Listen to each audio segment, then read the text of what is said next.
So several months ago, I did a video of the auto fair and this paper I got from the Hornet's Nest region, AACA in Charlotte, about trying to save the show and blah, blah, blah, blah, blah. And I thought it was probably all a bunch of hoopla. And I'm like, well, we'll see what happened. Well, fast forward a few weeks and I start to follow the fellow on Facebook, a guy named by the name of Kenneth Gilmore, who is actually in charge of this now. A lot younger crowd. Even the people answering the phone are different. And from what I heard, a lot of the other ones that were set in their ways is no longer a part of that anymore. I have to be honest here. The old people that was set in their ways ruined the Fletcher, North Carolina AACA show there. It used to be in Maggie Valley. It got moved to Fletcher. It was a great show. It even got bigger once it was moved there around 2010 or 11. Actually, before that, I think it was moved there in the late 2007, 8, somewhere in that range.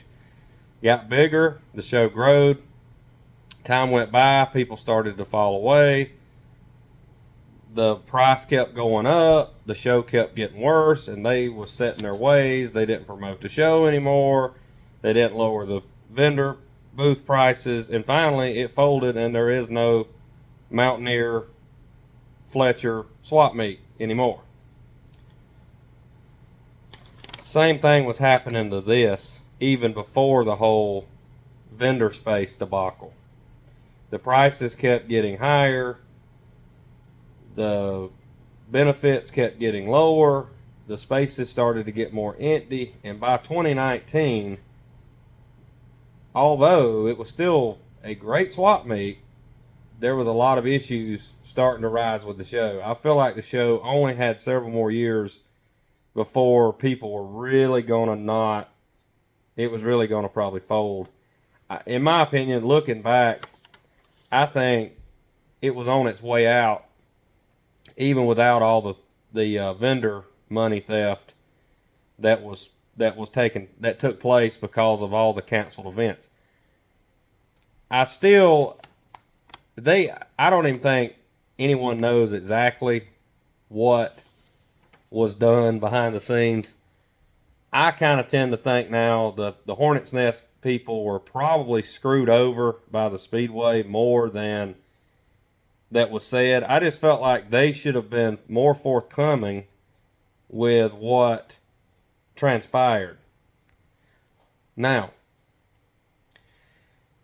someone even brought up that didn't really like what I had to say, and I even know the guy pretty well. He said that if they had have went public with what happened, the lawyers of the Speedway would have just bankrupted the Hornet's Nest. And maybe to some degree that was true. Although if what you're saying is true and you have proof, then it's not going to hold up in court, I wouldn't think. If, it's not slander if what you're saying, you have proof that it's true.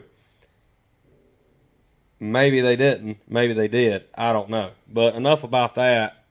Looking forward and moving on, I just got back from the auto fair. I went Wednesday and Friday. Wednesday was a noticeable pickup in vendors from last year when I just rode through on my way to go somewhere else. I didn't even attend, except just ride through the green and red field, see if I could catch some people setting up there at the last minute on Wednesday. And on my way to pick up a car, I went back on Friday, and I have to say, I was blown away. Now, I'll be the first here to admit I already heard somebody say they went and it was not good. And I'm like, no. You can't compare it to the auto fair from 2010. You've got to compare it to what we were dealing with the last several years, which was an absolute joke. Kenneth and crew have done a great job of turning this show around. So a big shout out to Kenneth. I highly recommend this show in the future. I found some stuff. It had that old Charlotte feel to it. A lot of the old vendors that I used to see, even the ones that carry the same parts and never sell them. I seen stuff I seen there when I was a teenager that's still sitting on that same table that I tried to buy, are back. And it just had that old vibe to it. No, it'll never be as big as it was again. They say never. Maybe it will be, but I don't think it'll ever be as big as it was ever again. Some people probably will never come back, and that's okay. At the size of the show it is now, it is a well worthwhile show to attend, and I highly recommend it. I don't know how the fall show is going to fare. I know they changed the format of that to a auto fest or something. That didn't go over well in November. I mean, back in September. Very few people there. So, you know, the future time will tell about what's going to be in the fall. But the spring show now, remember the fall show when the fall show was really good? The spring show now is about what the fall show, a good fall show, used to be.